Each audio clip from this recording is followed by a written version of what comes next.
Good morning students. आज हम class 12 subject chemistry की चैप्टर 2 का लेक्चर 2 डिस्कस कर रहे हैं। ठीक है, कल मैंने आपको टाइप्स ऑफ सॉल्यूशन बताए थे कि सॉल्यूशन को हम कैसे क्या होता है सॉल्यूशन, होमोजेनियस सॉल्यूशन क्या होता है, सॉल्यूट सॉल्वेंट क्या होते हैं और हम उनको किस टाइप से क्लासीफाई कर सकते हैं। फिर उसके बाद मैंने आपको कॉन्सेंट्रेशन एक्सप्लेन की थी।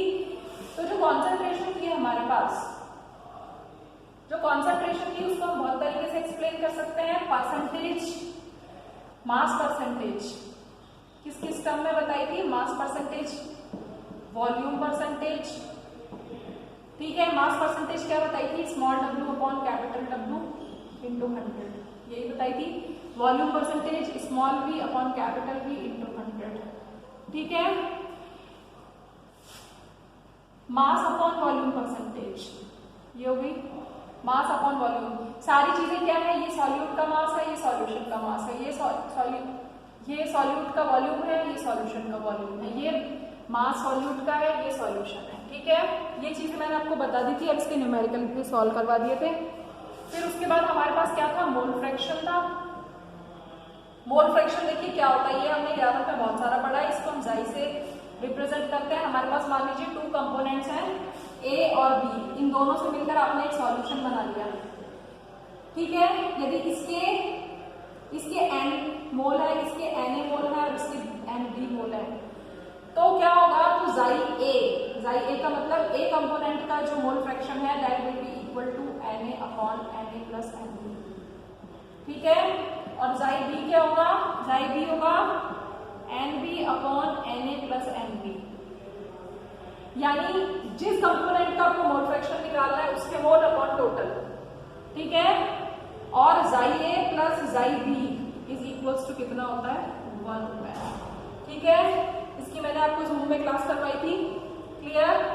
Now come to the mole fraction. Mole fraction का मैंने आपको एग्जांपल 2.1 एक्सप्लेन कर दिया था क्लास में। ठीक है, now come to the molarity. अब हमारे पास आती है मोलैरिटी। मोलैरिटी को क्या कहते हैं? Moles of solute. Moles of solute divided by volume of solution.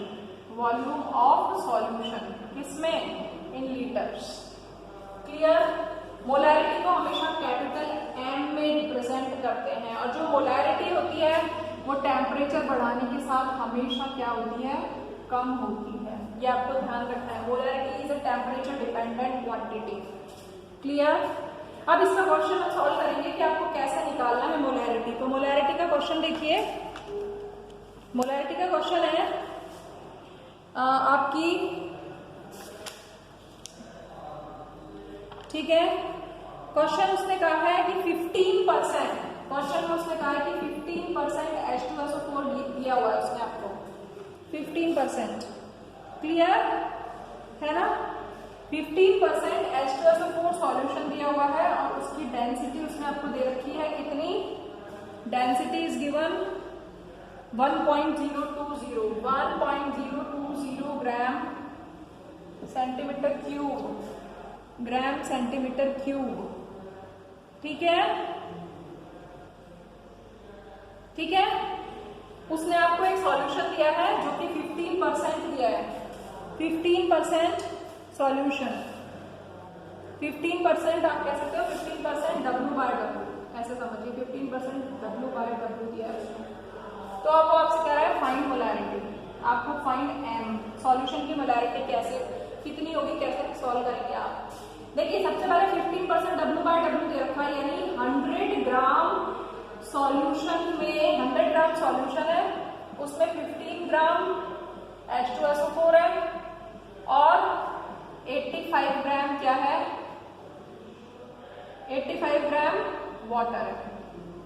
यहां तक समझ में आ गया? ये तीनों चीजें हो गई। ठीक है, क्लियर?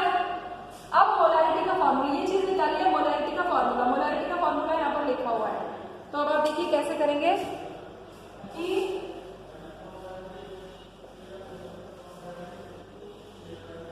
मोलैरिटी निकालने के लिए आपको मोल्स ऑफ सॉल्यूट निकालने पड़ेंगे। मोलैरिटी का फॉर्मूला लिखा हुआ है, इसी क्वेश्चन को सॉल्व कर रही हूँ मैं यहाँ पर। तो अब आप देखिए कैसे करेंगे। मोलैरिटी कैपिटल M क्या होगी?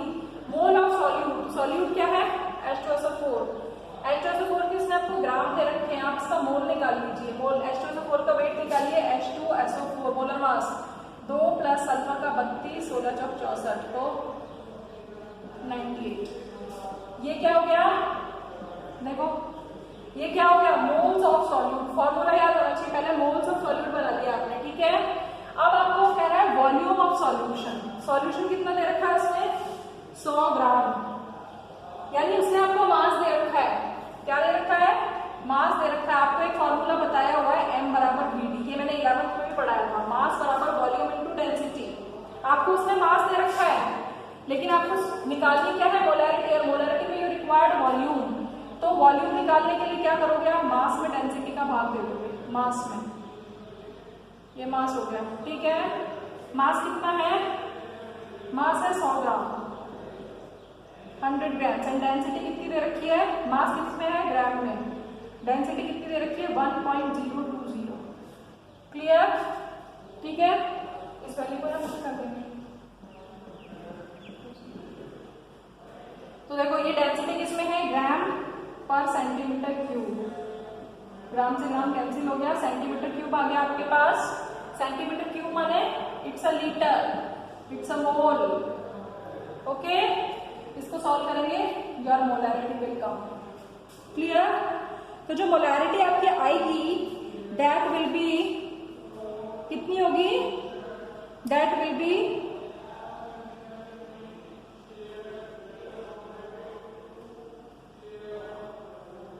ठीक है।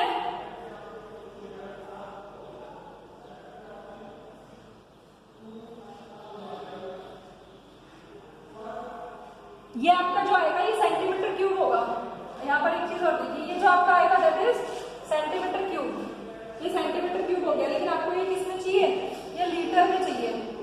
क्लियर, ये किसमें चाहिए, लीटर में चाहिए। तो जब आप इसको सॉल्व करेंगे, देखो इसको सॉल्व करो और इसको सॉल्व करोगे, इसको सॉल्व करोगे तो मैं आपको बता देती हूँ कितनी वैल्यू, आप बड़ा भाग को खुद कर लेंगे, ठीक है।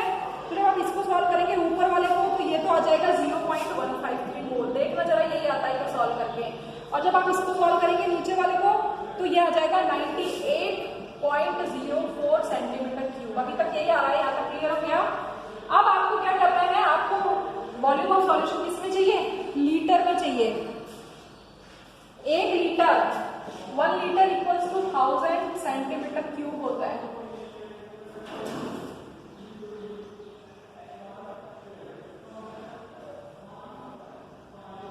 ठीक है। तो 1 लीटर 1 सेंटीमीटर क्यूब नहीं। तो अब आप देखो इसको आप लीटर में कैसे बदलोगे, इसको आप लीटर में बदलने के लिए इसमें आप 1000 का भाग लगा दो, तो क्वेश्चन का आंसर सॉल्व हो जाएगा। क्लियर। तो ये हो जाएगा आपका, देखो ये आपका हो गया 0.153 डिवाइडेड बाय 0.09804। इसको सॉल्व करेंगे तो आपकी मोलैरिटी आ गई दैट इज 1.56 m। क्लियर। तो ये आपकी क्या है, इट्स अ मोलैरिटी। तो ये आपको ठीक है, मोलैरिटी के लिए आपको इस तरीके से क्वेश्चन को सॉल्व करना है, ठीक है। आप यहाँ पर एक मैं फॉर्मूला लिख रही हूँ, आप इसको देखेंगे 1 लीटर बराबर 1 डेसीमीटर क्यूब, ठीक है। 1 लीटर बराबर 1 डेसीमीटर क्यूब होता है, और 1 सेंटीमीटर क्यूब बराबर कितना होता है, 1 सेंटीमीटर क्यूब होता है बराबर 1 ml। तो ये मिलीलीटर है, यानी सेंटीमीटर क्यूब का मतलब ये क्या चीज है आपकी, 1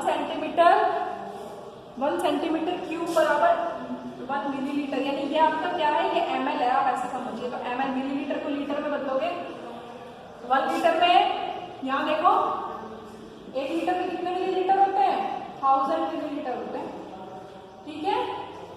तो मिलीलीटर में तो क्या करोगे, आप डिवाइड कर दोगे ना। क्लियर हो गया, समझ में आ गया। तो आप ये मोलैरिटी का क्वेश्चन करेंगे, फिर मैं आपको कल मोलैरिटी बताऊंगी, ठीक है। तो आप ये क्वेश्चन सॉल्व करें जिससे आपको आगे दिक्कत ना हो। Thank you.